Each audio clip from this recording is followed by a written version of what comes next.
네, 안녕하세요. 토이즈코리아입니다. 이번 시간은 오토캐드 2024 기계제도 36강 리밍 지그 조립품 도면 해독 및 부품도 도면 제도 투상 방법에 대해서 강의를 진행하도록 하겠습니다. 이번 짝을 통해서 설명드릴 내용은 리밍 지그 조립품 도면 해독하고 부품도 도면 제도하고 투상 방법에 대해서 설명드리고요. 이 부품의 외형하고 케이스 규격에 대해서 이제 제도 작성 방법 설명드리고 부품의 치수하고 끼워 맞춤 공차, 원통도 기하 공차 등의 작성 방법 각각 설명드리겠습니다. 명령어 단축키 리스트는 아래 보신 요 내용인데 요거보다 더 사용할 수도 있고 요거 안에 있는 내용을 사용할 수도 있고요. 예, 그냥 이렇게 보시면 되고 특이사항은 한 세 가지 중에 주소 내용을 확인해서 도시되고 지시 없는 이제 못따기 부분이 있는데요. 그거는 주소 내용 확인해서 제도하도록 합니다. 대칭 형상을 제도할 때는 대칭 중심 부분의 한쪽 부분을 완성하고 나머지 제도하는 대칭 복사해서 제도하는 방식 적용하고요. 이건 도면 보시면 금방 아실 거예요. 그리고 이제 조립 부분에 대해서 공차가 적용돼야 되는데 상대가 있을 거잖아요. 조립이 되면 그 상대 형상이 어떤 조립 관계를 좀 고려해서 끼워 맞춤이나 기하 공차를 각각 적용 제도하도록 합니다. 이것도 도면 보면서 설명드리겠습니다. 자, 여기서 사용된 예제 도면 파일 등 영상 하단 설명 부분 안에 여러분들 다운로드 받을 수 있도록 URL 제공하겠습니다. 사실 도면 자체는 되게 간단한 도면입니다. 이따 보시면 아실 건데 너무 간단해요. 일단 요 내용은 아시겠죠? 도면은 얘고요. 이거는 케이스 규격집을 잠깐 열어놓겠습니다. 요거는 이제 큐넷에서 제공하고 있는 자격증 시험용 케이스 규격집이고, 이 규격집은 맞습니다. 이거 실무에서도 이런 규격집을 쓰기는 해요. 똑같이 내용이. 예. 자, 일단 도면상에서는 이제 리밍 지그 부품이고요. 1대1로 그려진 거고 삼각법으로 그려진 겁니다. 그리고 이제 1번 부품은 베이스 레그라고 하는 거를 우리가 이제 제도를 해야 되고요. 지금 재질은 SM45C라고 되어 있고 수량은 지금 빵개라고 되어 있는데 요거는 우리가 수량을 한번 카운팅 해보자는 취지로 제가 0으로 적어놨는데 이건 이따가 바꿔야 됩니다. 주소 내용이 1번, 2번, 3번 중에 우리가 이제 제도 설계할 때는 우리 2번 내용이 적용되죠. 도면상에. 도시되고 지시 없는 못따기 부분은 C로 처리하라고 이해하시면 돼요. 이 정도 이해되셨죠? 자, 그러면 도면상에 보면 사실 이게 조립 도면이에요. 그러니까 다른 거는 좀 다 생략하고 베이스 쪽만 제가 지금 사실 이렇게 갖다 놨다고 이해하시면 돼요. 그래서 이제 베이스 쪽에 붙는 여기 베이스 레그 쪽. 그러면 여기 지금 붙는 이 베이스 레그라고 하는 요거 있죠? 레그라고 하는 요 축, 자그마한 축일 텐데 얘는 몇 개가 있는 건가요? 1번으로 부품 지시를 해놨으니까 한 개, 두 개. 요게 정면이면 여기 우측면이니까 결국 정면에서 두 개고 그 다음에 우측면에서 두 개라는 소리는 2 곱하기 2니까 즉 레그는 4개라는 소리죠. 예, 맞습니다. 그래서 요거 수량은 요거 더블 클릭을 해가지고 요거 좀 수정하시라고 이제 이런 취지로 갖다 놨어요. 4개입니다. 숫자를 4로 바꿔주시면 돼요. 이건 한번 연습하라고 이렇게 해놓은 거고요. 어쨌든 얘는 이제 조립품에 해당하는 부분이고요. 우리가 지금 1번으로 지시된 요거 베이스 레그에 대해서 우리가 도면을 제도해야 됩니다. 그래서 사실 그래서 시작할 때 이게 되게 간단한 거라 그랬잖아요. 이미 여기 내부 형상도 이런 형상이 있습니다. 자, 그러면 이 레그에 대해서 우리가 이제 측정을 한번 해봐야겠죠. 자, 측정 DLI 엔터 치시고 자, 수직 수평 치수 요거 지름이 얼마인지 요거 지름은 10mm네요. 10파이네요. 그죠? 요건 중심의 원이니까 요건 10파이고 안쪽은 지름이 얼마인가 한번 보죠. 요거는 6파이네요. 그러면 바닥에서부터 여기 높이까지는 6mm고 그 다음에 바닥에서부터 여기 꼭대기까지는 여기는 15mm에 해당합니다. 이 치수가 측정이 됐다면 이 치수를 어떻게 해요? 적용해서 도면을 그리면 되죠. 이해되시죠? 여기 C 못따기가 여기 하나 있고 여기 하나 있으니까 얘들은 각각 C1인 겁니다. 있죠? 그리고 좀 중요한 점이 여기가 베이스 쪽에 완전히 밀착되어 있죠? 요거 맞습니까? 얘도 보면 지금 여기 밀착되어 있는 거 눈에 보이세요? 밀착되어 있습니다. 자, 그런 관계도 생각해서 우리가 도면을 제도해야 된다는 거 이해하시고. 자, 그러면 얘를 이렇게 그리는 게 맞을까요? 지금 세워진 형태니까 얘를 도면으로 뽑을 때도 이렇게 그려야 되는 게 맞을까요? 여러분 생각에? 이렇게 그릴까요? 이렇게 투상을 하는 게 맞겠습니까? 아니면 얘를 이렇게 투상하는 게 맞겠습니까? 음. 아니면 이렇게 투상하는 게 맞겠습니까? 이 기계 제도를 설명하면서 뭐 여러 가지 내용 중에 이거 온전히 이렇게 해가지고 이렇게 그린 것도 틀린 건 아닌데 이제 가공 형상을 가공 방법에 따라서 이게 우리가 제도 그러니까 투상을 좀 해놔야 된다고 이해하셔야 돼요. 얘는 원통이니까 이 원통이라는 녀석을 선반이라고 하는 장비 가지고 깎게 되면 깎아 나가겠죠. 그래서 선반은 장비에서 얘를 놓고 가공이 완성되는 형태로 이 투상을 해야 된다고 이해하시면 돼요. 이렇게 하는 거 아니죠. 물론 수직 선반 있긴 합니다. 근데 통상 수직 선반 가지고 이걸 가공은 물론 회사마다 다르겠지만 수직 선반 가지고는 이걸 기준 잡지 않고요. 일반적인 그러니까 범용적인 관계로 보면 주축이 왼쪽에 있고 오른쪽에서 그죠 공구가 진행하는 방식이기 때문에 수평 선반 가지고 이걸 이제 가공한다고 이해하시면 되고, 공구가 오른쪽에서 왼쪽으로 가는 방식이겠죠. 이게 일반적인 거겠죠. 맞죠? 왼쪽에 척이 있고, 척에서는 공작물을 물 거고, 그러면 실제로 가공은 얘 형태가 아니라 이런 식으로 가공이 될 거예요. 이쪽에서 선반 공구가 와가지고 얘를 가공을 해서 이런 형태가 만들어지겠죠. 그래서 가공되는 진행 방향에 따라서 투상을 하는데, 얘를 놔야 되는 형상은 이런 방식으로 놔야 된다는 소리예요. 즉 결론은 이런 방식으로 놔야 된다는 소리예요. 이걸 감안해서 이거 놓도록 하죠. 엑셀 엔터 치시고요. 수직 수평 치수. 자, 혹시 이 강의가 지금 이게 CAD, 이거 2024 버전입니다. 이 강의가 처음이시면 오토캐드 지금 기계 제도를 먼저 듣는 것도 뭐 틀린 건 나쁜 건 아닌데, 먼저 들어주실 거는 오토캐드, 그죠? 2D 강의를 먼저 들어주세요. 요거 1강부터 50강까지 있고 중간중간에 뭐 어떤 특강 형태로 뭐 구독자 요청 강의도 좀 들어있긴 한데, 일단 이게 마스터가 돼야지 캐드로 어떤 캐드를 들으셔도 상관이 없어요. 그러니까 2D 먼저 들으시고 실무로 가든 기계 제도 쪽으로 가든 그건 여러분들 편하신 방법으로 쓰십시오. 이해됐죠? 먼저 2D부터 강의 들으시라는 거. 자, 그러면 여기가 원점이라고 생각하고 이런 식으로 그리겠다는 소리예요. 이해됐죠? 이 그림이 어렵지가 않아요, 솔직히 얘기하면. 근데 제가 봐도 너무 쉬운 것 같네요. 자, 그러면 요거 중심이라고 생각하고 이 뒤쪽에 지름이 얼마예요? 10파이고 길이는 6이죠. 옵셋으로 10에 나누기 2라고 주고 수평을 위로 보냅니다. 엔터 엔터. 6mm라고 옵셋을 주고 얘를 오른쪽 보내고요. 트림 기능 이용해서 요거 양쪽 잘라주면 되죠. 요거 10파이의 절반 그렸고, 이게 위쪽이 아래쪽하고 대칭이니까 위쪽 다 완성해서 밑으로 밀어 할 겁니다. 그 정도 이해하시면 되고요. 되셨죠? 자, 그 다음에 지름이 여기 6파이가 하나 있고 전체 전장은 15mm예요. 옵셋에 6 나누기 2라고 주고 수평을 위로 엔터 엔터 15라고 주고 맨 왼쪽에서 오른쪽으로 보냅니다. 자, 트림 기능 이용해서 양쪽 선 수직선 잡아주고 엔터. 이거 양쪽 끊어주면 형상적으로는 사실 다 끝났어요. 여기까지 이상이 없습니다. 자, 컨트롤 S로 저장 한번 해주고. 자, 여기서 한 가지 좀 봐야 되는 게 있는데 어떤 걸 볼 거냐면, 제가 아까 이걸 시작하면서 이 제품은, 이 부품은 여기 밀착되어 있어야 된다 그랬죠. 이해됐습니까? 자, 근데 이게 이 기계 가공 쪽으로 좀 판단을 하면 보통 뭐 여기 우리가 지금 그리는 것처럼 이렇게 반듯하게 선반에서 다 가공이 되겠지만, 근데 선반이라고 하는 장비에서 쓰는 인서트, 즉 팁이라고 하는 인서트가 뭐 생긴 거에 따라 다를 수 있겠지만, 황삭이든 정삭이든 아무리 정삭으로 해도 이 날 끝 부분이 0.1R, 뭐 0.00 몇 R 이런 식으로 R이 잡혀 있어요. 이 R이 잡혀 있는 이 부분을 이게 인서트의 마지막 코어 부분, 요 끝 부분인데 이 부분을 노즈 R이라 부르는데요. 이 노즈 R이 0이 될 수가 없어요.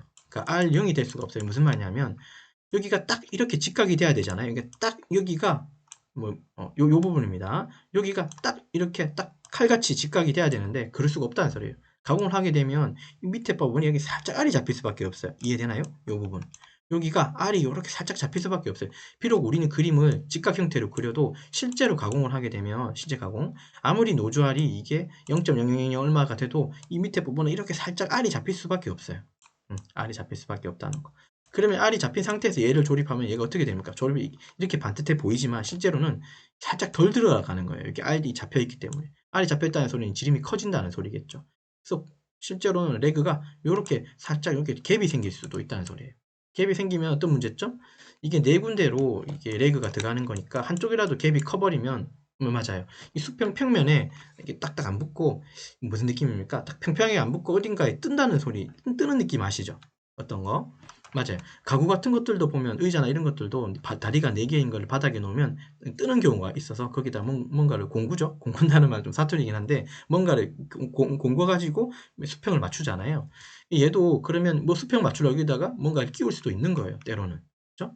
근데 물론 여기다가 평화자 같은 거 살짝 틈이 있는 걸 넣어가지고 맞출 수도 있지만, 그런 거 없이 얘를 어차피 가공하는 방식이라면 요 부분 있잖아요. 요 부분을 이렇게 직각으로 표현하지 말고 여기 부분을 조금 더 가공을 해주면 되는 겁니다. 예, 이해되셨죠? 요 부분을 살짝만 더 가공해주면 여기 틈이 생길 거고, 그러면 얘는 이상 없이 여기에 완전히 밀착할 수가 있는 거예요.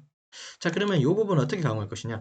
물론 이 부분을 뭐 가공하는 방식에 따라 다를 수는 있겠지만 도면상에서는 이 부분을 한 0.5mm 정도, 그 다음에 0.5파이 정도 밑으로 해서 이렇게 사각형 틈을 만들 거예요. 옵셋으로 0.5mm 정도 주고 수직을 오른쪽으로 엔터 엔터 0.5mm 주고 얘를 또 밑으로 해서 이런 식으로 틈을 만들 겁니다. 트림으로 이렇게 끊어준다는 소리예요. 이런 식으로 틈을 만들게 되면 여기에 R이 잡히는 그런 형상 아예 없어지겠죠? 아예 여기 틈새가 생기는 거니까. 그렇게 이해하실 수 있어요. 물론 이 방식이 지금은 갖다 끼우는 방식이지만 실제로 이 부분을 나사를 만들어 가지고 이 레그 자체에다가 나사선을 꼽아 가지고 나사로 이렇게 앞나사, 순나사 형태로 체결시키는 방법도 있어요. 그러니까 방법은 여러 가지예요. 근데 나사를 만들게 되면 또 2차, 3차 가공이 필요한 거죠. 제 말 이해되셨나요? 그냥 구멍에 이렇게 끼우는 게 더 편할 수도 있고 때로는 나사로 나사로 풀고 조이는 방법이 또 편할 수도 있는 거예요. 그거는 이제 어떻게 설계하느냐에 따라 설계자의 어떤 판단이겠죠. 어쨌든 지금 형상은 여기 그냥 나사 없는 형태로 끼워졌으니까 어떻게 합니까? 잘 끼워지게끔 우리가 도면을 만들어주면 되는 게 정답입니다. 여기까지. 자, 컨트롤 S로 저장해주고. 자, 여기 못따기가 있습니다. 챔퍼. 못따기를 줄 거예요. 상단에 보니까 못따기가 C1이 바닥에 있고 위에 있어요. 그러니까 왼쪽 오른쪽 있는 거죠. CHA 특성, CHA 챔퍼, D 엔터, 1 엔터 엔터 주고 얘하고 얘 못따기 잡아주고 얘 못따기 잡아주고 모두 땄으니까 여기 끝부분은 선이 날이 서겠죠. 그래서 여기는 또 선을 추가해 주시면 됩니다. 그림상은 어려운 그림이 아니에요. 근데 이제 이런 부분들은 좀 추가해 주는 게 좀 필요하겠죠. 그런 걸 좀 감안하자는 거예요. 트림으로 경계 잡고 요거 지워주고 엔터 요거 경계 잡고 엔터 요 양쪽 지워주면 형상적으로는 다 끝났고 자 위쪽만 따로 잡아가지고 미러 기능 MI 엔터 치시고 여기 찍고 여기 하나 찍어서 미러 잡아주고 자 선 삐져나간 것들은 다 트림으로 끊어주시면 될 것 같습니다. 여기까지 자 여기도 이렇게 잡아주시면 되겠죠. 자 그리고 중심선은 브레이크 이용하셔가지고 선 이렇게 끊어주면 선이 정리가 되겠죠. 정리했고 자, 그 다음에 이 중심선은 레이어로 그냥 중심선 바꿔주면 끝날 것 같아요. 이거 분명히 중심선이 여기 있으니까 이거는 원통인 겁니다. 당연히. 맞죠? 이게 좀 여담인데 여러분 생각에 원통으로 가공하는 방식이 쉬울 것 같습니까? 아니면 사각형으로 이렇게 가공하는 방식이 쉬울 것 같습니까? 사실 이렇게 돼 있으면 이거 원통으로 볼 수도 있고 사실 사각형으로 볼 수도 있어요. 제 말 이해되시죠? 근데 저는 이걸 굳이 원통으로 해석한 이유가 있을 거잖아요. 중심선이 있으니까 원통이다? 아니에요. 사각형도 원통이 있습니다. 무게중심이 있으니까. 아니, 사각형도 중심선이 있는 거예요. 무게중심이 있는 거니까. 얘도 마찬가지고요. 근데 가공상으로는 사각형 가공보다는요. 그죠? 사각형 가공보다는 원통 가공이 가장 쉬워요. 선반이라고 하는 제품, 선반이라고 하는 장비로 한 판 깎으면 하나가 이 한쪽 깎으면 양쪽도 다 깎이기 때문에 사각형도 가공할 수 있습니다. 근데 그건 선반에서 가공할 수가 없어요. 특수한 경우 아니고는 머신센터에서 가공해버리겠죠. 가공비가 선반보다 머신센터가 더 비쌉니다. 왜냐하면 축이 3개 이상이니까. 이해되셨죠? 그런 걸 생각하면 맞아요. 원통 가공으로 하신 게 정답이에요. 그래서 이걸 원통으로 해석한 겁니다. 그런 것도 생각을 좀 해봐야 돼요. 자, 그러면 이 도면 이렇게 완성됐고요. 이거 우측면도 필요하겠습니까? 여기다가 이런 식으로 우측면 그릴까요? 그림이 필요가 없죠. 우리는 우측면 그리는 대신에 파이라는 기호를 써버리면 다 끝나는 거잖아요. 말씀을 잘 그렇게 생각하셔야 돼요. 자, 어렵지 않죠? 사실 그래서 이제 벌써 형상은 다 그렸어요. 치수 주면 됩니다. 자, D에라 엔터 주시고 요 끝점과 끝점 찍어서 10파이 하나 잡아주고요. 이쪽으로 10파이 하나 잡아주고 여기는 아까 6파이였죠? 요 6파이 하나 잡아주고 자, 그 다음에 길이 쪽은 여기하고 여기는 아까 6mm였고요. 전장은 15mm였던 걸로 기억합니다. 이거 15mm였어요. 같이 됐죠? 네. 비슷하게 좀 했고 자, 그 다음에 여기 틈새가 아까 0.5 줬잖아요. 각각 찍어서 이거 0.5로 하나 주시고 이건 추가적으로 아까 0.5mm 지름 쪽도 우리가 좀 줄였거든요. 그러니까 여기 얘 지름은 아마 5파이가 돼 있을 거예요. 0.5를 한쪽을 줄였기 때문에 맞죠? 자, 그래서 이걸 5파이를 따로 주지 말고요. 제 생각에는 0.5 여기다가 더블 클릭으로 들어가서 슬래시 넣고 이게 표시를 해주면 어떨까 싶습니다. 슬래시 주고 %C라고 주고 여기다가 5라고 넣어주면 이렇게 조금 더 편할 것 같아요. 그래서 편집기 달아주시고 여기까지 되셨죠? 요 치수는 요 왼쪽으로 좀 뽑아놓고요. 자, 파이 기호가 요거 양쪽에 2개가 필요하죠. 2개의 치수 잡아놓고요. 특성창 CH 특성창 들어가서 스크롤바로 좀 내려보면 1차 단위 문자라는 곳이 있는데요. 거기 들어가서 지수 머리만 들어가고 %C라고 주고 엔터 쳐주시면 파이 기호가 다 들어갑니다. 그리고 6파이 요거는 중심을 요거 좀 옮겨 놓는 게 낫겠죠. 여기서도 크게 상관은 없어 보이네요. 자, 그러면 치수 적은 것도 다 끝났습니다. 10파이에 6파이가 있고 틈새는 0.5 줬고 여기 0.5파이 5파이 미안합니다. 0.5는 요 틈새 여기서부터 여기까지가 0.5고 안쪽에 있는 요 지름은 5파이인 거예요. 맞죠? 요거는 자, 그 다음에 길이가 6이고 15니까 전체 전장도 다 표현이 됐습니다. 그러면 가공을 하겠죠. 자, 요렇게 두고 그 다음에 이제 시술을 줬으니까 표면 거치기는 일단 생략하고요. 물론 여기 조립되는 부분이니까 X급 이상으로 돼야 될 텐데 일단 생략하고, 자, 그 다음에 끼워 맞춘 공차가 어디에 들어가야 되겠습니까? 여기 베이스 쪽에 끼워 맞춰지는 부분이 요 면이죠. 여기가 지금 끼워 들어가는 부분이죠. 예, 맞아요. 지금 우리가 베이스를 지금 제도하는 게 아니라, 그림을 그리는 게 아니라 지금 이 레그 쪽 다리 쪽을 우리가 그리는 거기 때문에 여기다가 어떤 공차가 들어가야 될 것 같아요. 6파이에 해당하는 공차. 그러면 사실은 여기는 축이고 얘는 이 구멍, 베이스 쪽은 이건 구멍이잖아요. 사실 정의를 우리나라 기준은 항상 구멍 기준에 축을 끼워 맞춘, 이게 축에 끼워 맞춘 공차를 적용합니다. 그러니까 구멍에 대한 정의가 먼저 내려져야 돼요, 사실은. 그럼 구멍을 그럼 어떻게 줄 것인가? 요 규격집 이거 잠깐 저희 열어놨는데요. 우리나라는 이게 구멍 기준으로 하고 있습니다. 왜냐하면 구멍 깎는 것보다 축 깎는 게 더 편하거든요. 그러니까 구멍을 먼저 기준 잡아놓고 축을 깎아가면서 가공한다고 이해하시면, 그러니까 조립한다고 이해하시면 돼요. 제 말 이해됐나요? 구멍을 먼저 완성해놓고 축을 깎아가면서 얘를 조립시키는 방식이 편해요. 가공적으로도. 이게 내경 가공이고 외경 가공. 외경 가공이 더 편하거든요. 내경 가공이 좀 어렵습니다. 자, 그러면 구멍을 우리가 어떻게 하겠다고 정의만 내려주면 되겠죠. 저는 H7급을 쓰겠습니다. 이해됐습니까? 이 구멍을 H7급으로 해당해서 우리가 가공을 할 거고요. 자, 그럼 H7에 대해서 여기 레그가 여기 끼워진 이 부분에 대해서 어떤 축에 어떤 공차를 줄 거나요? 뭐 헐겁게 줄 수도 있고 중간으로 줄 수도 있고 억지로 줄 수도 있는데, 저는 한번 생각해 봅시다. 이게 바닥에 놓이는 부분이에요. 여기 지면이고 혹은 어떤 물체 위쪽에 레그가 있고 베이스가 올라갔어요.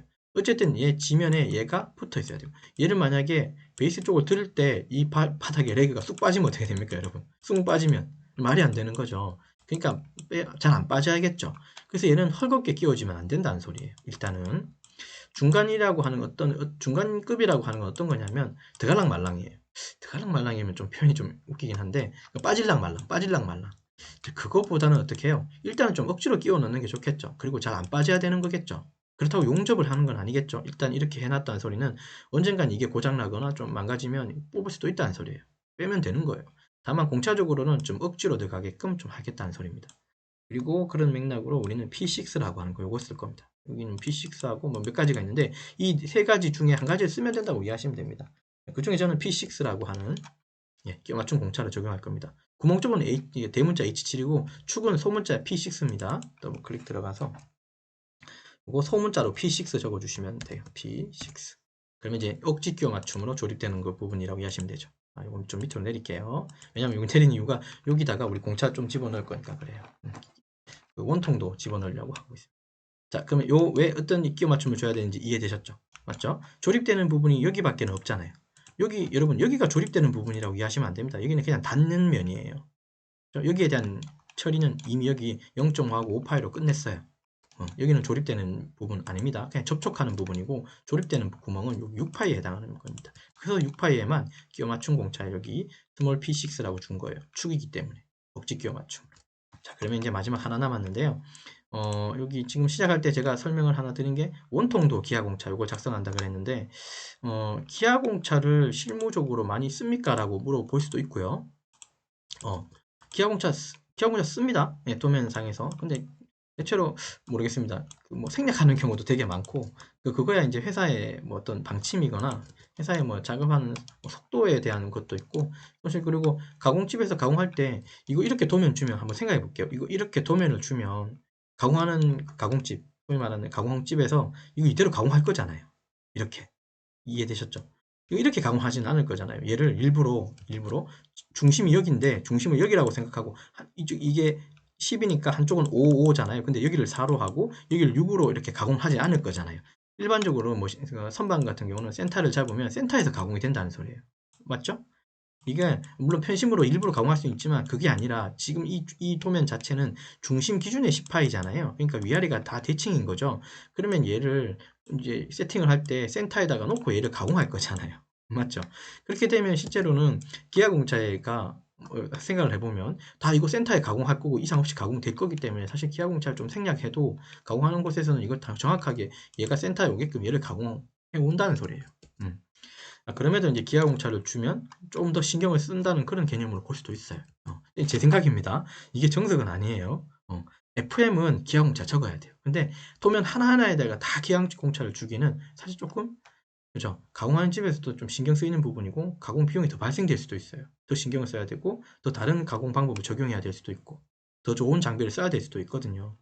그러니까 좀 합리적으로 써야 됩니다. 이 부품이 정밀한 부품에 들어가 가령 지금 이게 그냥 리밍 지그니까 단순히 다리에만 즉 레그니까 사실 큰 어떤 역할을 하는 건 아니잖아요. 그냥 밑에 그냥 받치는 역할밖에 없죠. 근데 얘가 어떤 베어링이나 아니면 좀 뭐 비행기나 항공기 이런 데 들어가는 어떤 중요한 부품, 엔진 부품이라 이러면 정말 기아공차는 타이트하게 넣어 주셔야 돼요. 그리고 가공하는 곳도 일반이랑 이상한 가공, 뭐 좀 작은 가공집이 아니라 가공 진짜 전문 업체에다가 의뢰해서 샘플링 검사하고 품질이 오케이 되면 그때 이제 양산 들어가거나 그렇게 해야 될 겁니다. 좀 여담이 길지만 어쨌든 필요한 부분이지만 생략도 사실 현무의 실무에서는 가능합니다. 기아공차 같은 경우는. 네. 자, 이제 원통도라고 하는 걸 넣을 건데 사실 원통이 아니더라도 얘는 이 평면 기준에 수직으로 올라왔기 때문에 얘는 직각공차를 줘도 상관은 없어요.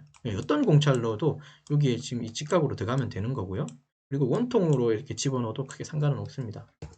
그 중에 전 직각이 아니라 온통도를 쓸 거고 직각 공차를 쓰게 되면 얘가 데이텀이 필요해요. 데이텀이라고 하는 건 이거예요. 어떤 기준의 데이텀, 즉 기준을 이렇게 데이텀을 하나 꽂고 시작해야 되는데 원통도라고 하는 방식으로 우리가 기하공차를 주게 되면 데이텀이 필요가 없어요. 예, 그런 게 있습니다. 그래서 이 그림은 그냥 제가 원통도 방식으로 집어넣을 겁니다. 원통이 돼야 되는 부분이 어디입니까, 여러분? 조립되는 부분, 이 부분이죠. 그러니까 기아 공차나 끼워 맞춤 공차도 아무데나 주는 게 아니라요. 그냥 조립되는 곳에 준다고 이해하시면 가장 생각이 쉬워요. 여기는 접촉면이니까 아니죠. 조립되는 곳은 6파이에 해당하는 여기 직경 부분이에요. 이 부분이 얼만큼 원통인가를 우리가 주면 된다고 이해하시면 돼요. 측정에 대해서 좀 설명을 하면 이게 원통이니까 그죠? 원통이니까 우리가 얘가 6파이를 측정할 때 측정기를 이제 그냥 측정을 위해서 생각하면 버니어 캘리퍼스나 마이크로미터 같은 거 가지고 6파이를 확인하면 돼요. 그거는 측정이고 실제로 얘가 이 중심 기준에 여기서부터 여기까지가 6파이인데 6파이가 여기서도 6파이고 여기서도 6파이고 여기서도 6파이고 여기서도 6파이인 게 정확하게 이렇게 수평으로 이상적으로 이렇게 수평으로 만들어져 있어야 되는 거잖아요. 맞죠? 얘가 어떤 가공에 의해서 이렇게 찌글찌글하게 가공될 수도 있고 요 면이 어떤 면에서는 이게 살짝 경사지게 만들어질 수도 있죠. 얘가 약간 경사지게 만들어지고 이게 약간 경사지게 만들어져도 측정을 하면 이건 6파일 거잖아요. 이해됐습니까?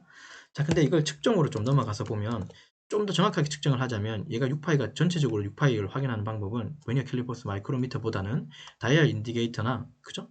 그 다이얼 게이지 같은 것들로 이게 비교 누금 게이지인데 여기를 한번 찍어서 얘를 한번 회전시켜 보는 겁니다.